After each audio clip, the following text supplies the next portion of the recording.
तो Paris Olympic में track and field events में कैसी है भारत की पदक की दावेदारी, इस पर और चर्चा के लिए हमारे साथ जुड़ रहे हैं पूर्व ओलंपियन और अर्जुन अवॉर्डी शक्ति सिंह रांगी, जो आजकल national centre of excellence Patiala में एथलेटिक्स के मुख्य कोच हैं।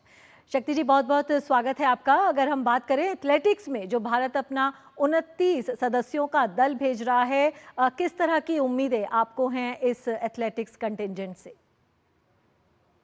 राजेश, सबसे पहले तो मैं आपका धन्यवाद करता हूं कि आपने मुझे यहाँ पर ओलंपिक की जो हमारी तैयारी है उसके बारे में चर्चा करने के लिए बुलाया। इसके लिए आपका बहुत बहुत धन्यवाद।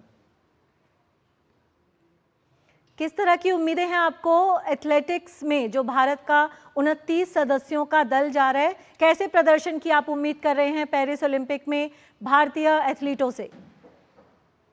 देखो, अब की बार जो हमारा टोक्यो से बाद में जब हमारी जो तैयारी चली है वो बहुत अच्छी है और हमारे 27 एथलीट इसमें पार्टिसिपेट कर रहे हैं।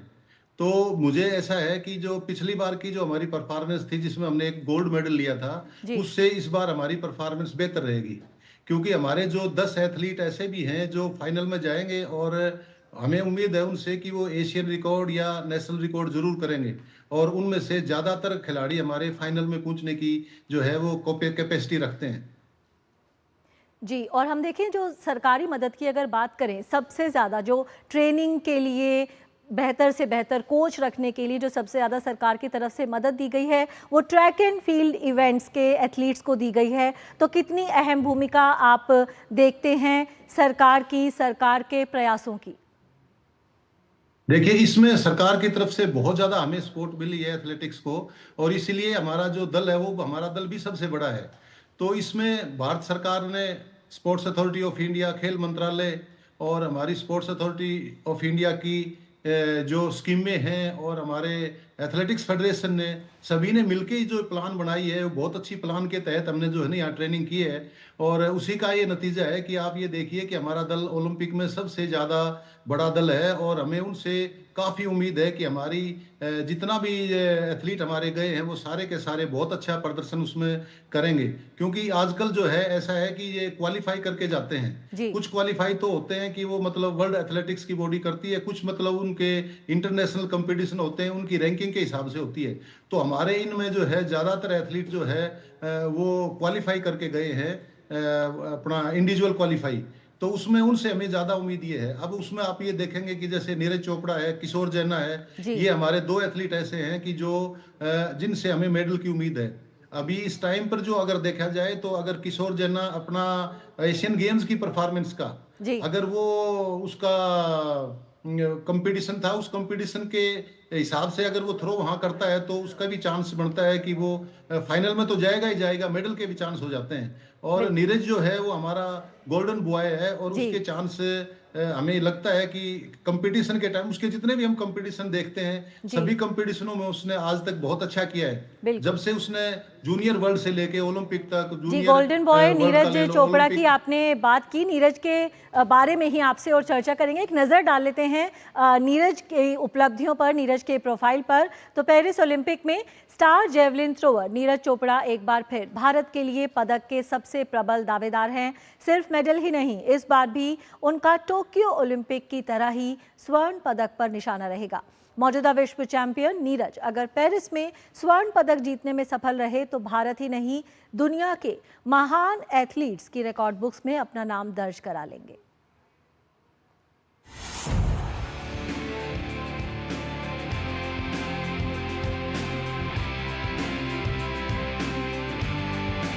सिर्फ एक ओलंपिक पदक किसी खेल को बढ़ावा देने के लिए काफी है। अगर ये गोल्ड मेडल हो तो फिर सोने पर सुहागा है। 3 साल पहले टोक्यो ओलंपिक में भारत के लिए स्वर्णिम सफलता हासिल करने वाले जेवलिन थ्रोअर नीरज चोपड़ा की सफलता ने इस खेल के प्रति देश भर के खेल प्रेमियों की उम्मीदें बढ़ा दी हैं। टोक्यो में जब नीरज चोपड़ा द्वारा फेंकी गई जेवलिन की दूरी अभी तक खेल प्रेमियों के दिलो दिमाग पर ताजा है। ऐसे में 26 जुलाई से शुरू होने जा रहे पेरिस ओलंपिक में एक बार फिर पूरे देश को नीरज से स्वर्णिम उपलब्धि की उम्मीद है।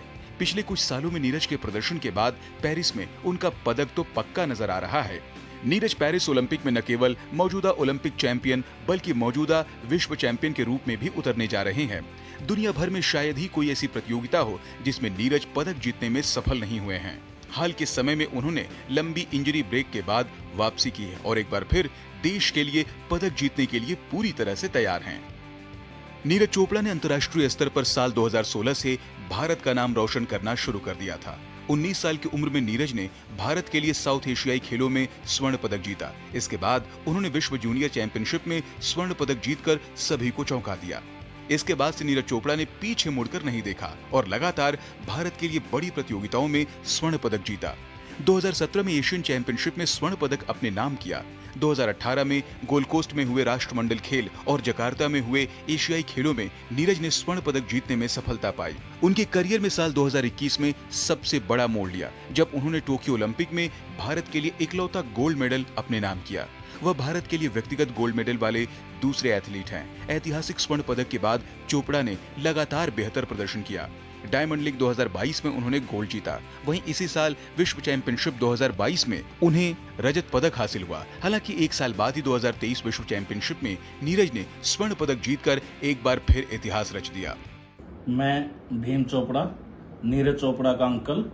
मैं पूरे भारत के ओलंपिक में भाग लेने वाले खिलाड़ियों को शुभकामनाएं देता हूं और आशा करता हूं जितने भी हमारे खिलाड़ी ओलंपिक में भाग लेने जा रहे हैं अपना बहुत अच्छे से अच्छा प्रदर्शन करें और सारे देश की उम्मीदों पर खरे उतरें और अपना 100% अपने खेल में दें। मैं दोबारा से फिर पूरे देश के खिलाड़ियों को शुभकामनाएं देता हूं कि अपनी बेस्ट परफॉर्म करके भारत के लिए ज़्यादा से ज़्यादा मेडल जीत कर आएं। जय हिंद, जय भारत। पेरिस ओलंपिक में नीरज को चेक गणराज्य के जैकब वडलेज, जर्मनी के जूलियन वेबर, जर्मनी के ही मैक्स डेहिंग, ग्रेनेडा के एंडरसन पीटर्स और पाकिस्तान के अरशद नदीम से कड़ी टक्कर मिलेगी। नीरज का सर्वश्रेष्ठ थ्रो 89.94 मीटर रहा है। उनका लक्ष्य अब भी 90 मीटर तक पहुंचना है। पेरिस ओलंपिक में वह अपना लक्ष्य पाने का प्रयास जरूर करेंगे। Sports desk, DD news.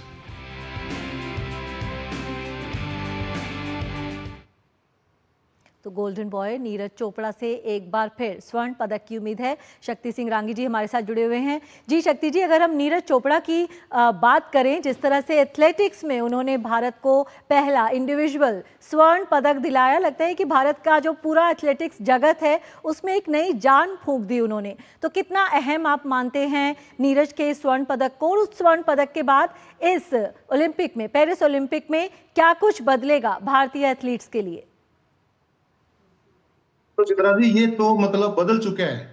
अभी आप ये देखें कि हमारे जो देश के अंदर जेवलिन थ्रो के, नीरज के आने के बाद में जेवलिन थ्रो के कम से कम हमारे 10 खिलाड़ी ऐसे हैं जो 80 मीटर से ऊपर थ्रो कर रहे हैं जी। और उनमें जैसे अभी हमारे जूनियर एशिया के अंदर भी हमारे जेवलिन थ्रो के बच्चों ने मेडल लिए हैं और जूनियर के अंदर भी एक बड़ा उत्साह हुआ इसके मेडल के आने के बाद में। और हमने पिछले जूनियर एशिया के अंदर 29 मेडल जीते हैं। तो ये एक बहुत बड़ी उपलब्धि है नीरज भाई की और उसकी वजह से जो है देश के अंदर एथलेटिक्स के अंदर एक बड़ी क्रांति आई है। मैं तो कहूंगा कि पूरे स्पोर्ट्स के अंदर ही एक क्रांति आई है, क्योंकि गोल्ड मेडल बहुत बड़ी बात होता है एथलेटिक्स में लेना। एथलेटिक्स का गोल्ड इंडिविजुअल मेडल जो है वो बहुत बड़ी अहम रोल अदा करता है देश के अंदर स्पोर्ट्स के अंदर क्रांति लाने में। और इसमें कोई शक नहीं है कि नीरज जो है वो बहुत टफ कंपटीटर है और उसके जितने भी हम कंपटीशन देखते हैं हम तो उनको शुरू से ही उनको वॉच कर रहे हैं। ये जिस भी कंपटीशन में जाता है उस कंपटीशन में ये घबराहट वाली इस पर बात नहीं आती, इस पर प्रेशर नहीं आता। लास्ट थ्रो तक भी हमें ये रहता है कि नीरज जो है वो अच्छा प्रदर्शन करेगा और गोल्ड मेडल लेगा। और तो ये तो मतलब स्टार्टिंग में फर्स्ट थ्रो के अंदर ही फैसला कर देता है कि भी फर्स्ट थ्रो ही इतनी अच्छी लगाता है। इसके जितने भी कंपटीशन है उसमें आप देखें ये जितना भी कंपटीशन करता है पूरे निर्भीक होके और बड़े योद्धा की तरह है ना लड़ता है। और ये हमारे देश को इससे भी उम्मीद है अभी कि अभी हम जो है इस ओलंपिक के अंदर भी नीरज जो है वो गोल्ड मेडल लेके आएगा, क्योंकि इसका जो अभी परफॉर्मेंस इस टाइम पर जो चली हुई है और इसके अंदर एक भूख भी है कि 90 मीटर से ऊपर मैंने थ्रो मारनी है और ये 90 मीटर से ऊपर लगा रहा है। वैसे कंपटीशन में नहीं लग पाई है, मेरे को तो ऐसा लगता है कि ये 90 से काफी ऊपर लगाएगा थ्रो और देश को गोल्ड मेडल जिताएगा। बिल्कुल, नीरज गोल्ड मेडल जिताएंगे देश को। एथलेटिक्स दल से आपकी किस तरह की उम्मीदें हैं पेरिस ओलंपिक में? क्या आप एक्सपेक्ट कर रहे हैं? भारत का प्रदर्शन किस तरह का रहेगा ट्रैक एंड फील्ड इवेंट्स में? देखो मतलब हमारा मैंने जैसे आपको स्टार्टिंग में चित्रा जी बताया था कि हमारे जैसे जेवलिन थ्रो के अंदर हैं जेवलिन के अंदर हमारी अनु रानी भी एक लड़की है जी। जो एशियन गेम्स की गोल्ड मेडलिस्ट है। उससे भी हमें बड़ी आशाएं हैं कि वो भी मतलब जो है पदक ले सकती है, अगर अपनी बेस्ट परफॉर्मेंस, जो उसकी बेस्ट परफॉर्मेंस के ऊपर हमारे जितने भी ये 10 एथलीट मैंने आपको बताए, इसमें हमारे वॉकिंग के भी हैं और हमारे जो 3000 मीटर स्टीपल चेस के भी हैं और हमारे तेजेंद्र पाल तुर्बी है और इसमें ये ट्रिपल जंप का लड़का प्रवीण भी है। तो हमारे ये 10 बच्चे ऐसे हैं कि ये कुछ भी कर सकते हैं, लेकिन उस दिन उनका कैसा परफॉर्मेंस रहती है, दिन के ऊपर बड़ा डिपेंड करता है कि किस खिलाड़ी की उस टाइम पर बॉडी कितनी अच्छी चलती है और माहौल कैसा उसको फील होता है। तो मुझे ऐसा लगता है कि पिछले ओलंपिक से हमारी एथलेटिक्स की परफॉर्मेंस बहुत बेहतर होगी, क्योंकि इसके कारण भी हैं। जैसे आपने पहले मुझे बताया कि भारत सरकार ने बहुत ज्यादा पैसा हमारे एथलीटों पर लगाया, सबसे ज्यादा, बिल्कुल, और उसमें हमारी स्पोर्ट्स अथॉरिटी, हमारी फेडरेशन, सभी ने मिलकर जो है ना इतनी अच्छी प्लान बनाई है कि हमारे खिलाड़ियों को बाहर हमने ट्रेनिंग के लिए भेजा है, किसी किस्म की कोई कमी नहीं रखी है और हमारे खिलाड़ी भी अब किसी किस्म की कोई कमी रखेंगे नहीं, क्योंकि वो पूरे उत्साह के साथ गए हैं। यहाँ पटियाला के अंदर हमारे कुछ खिलाड़ी जो है ना यहाँ भी ट्रेन कर रहे थे, तो जब वो गए तो बच्चों के अंदर पूरा उत्साह था। और मैं तो भगवान से प्रार्थना करता हूं कि हमारे जो बच्चे जितने भी गए हैं वो सारे के सारे अपना बेस्ट परफॉर्मेंस देंगे, ओलंपिक में मेडल भी लेंगे, फाइनल में भी पहुंचेंगे, नेशनल रिकॉर्ड भी करेंगे और एशियन रिकॉर्ड भी करेंगे। तो हमारी जो परफॉर्मेंस है, हमें ये उम्मीद है कि हमारे 27 के 27 एथलीट जो है ना बहुत अच्छा प्रदर्शन करेंगे। उसमें कुछ नाम मैंने आपको जो बताए हैं, जैसे हमारे वॉकिंग के खिलाड़ी हैं, मिडिल लॉन्ग अपना 3000 स्टीपल चेस के हमारे अविनाश हैं, पारुल है और ये अभी जो से हमारे चलिए यही उम्मीद करते हैं कि ये जो खिलाड़ी जा रहे हैं, जिस तरह से आपने कहा कि नीरज चोपड़ा जिस तरह से निर्भीक होकर बिना दबाव के खेलते हैं, बाकी जो खिलाड़ी हैं वो भी ओलंपिक खेलों का दबाव लिए बिना निर्भीक होकर खेलें और अपना सर्वश्रेष्ठ प्रदर्शन करें।